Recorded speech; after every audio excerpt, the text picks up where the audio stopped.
Hi, this is Chris again from C&H Auto Accessories in Margate, Florida. And today I want to talk to you about steps for a Toyota Tacoma.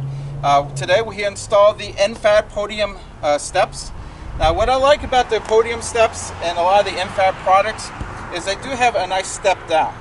Now one of the things that you've probably seen in some of my earlier videos is on the smaller trucks, the step bars have a tendency to sit a little high.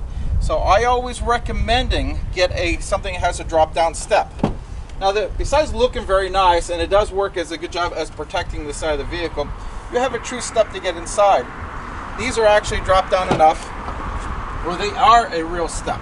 So you can get in and out very easily here. A regular step will sit about 1 inch taller or higher off the ground. Now one of the main reasons Toyota likes to do that, because basically the manufacturers are going by Toyota specs, is they want to have good ground clearance in case you want to take this off-road. But in reality, we're not going to be taking these off-road that often, a very small percentage of the time.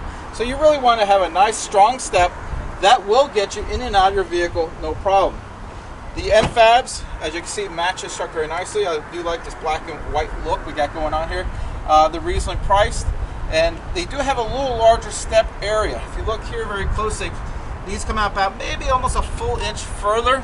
And this is very nice because the person who owns this truck is a lady, and having a little bigger step area is great if you're wearing high heels and stuff. It also works better for kids. They have, again, a better step area it's a little safer to get in and out. It's just a very nice looking product. Now, as you know, C&H Auto Accessories does ship anywhere in the country. So if you do like these nfab steps, you can call the store and order them right from the store, or even go onto our website. And as always, if you like what you see, please subscribe to our channel, and always hit that like button. We really do appreciate it. Again, this is Chris with C&H Auto Accessories. Thank you.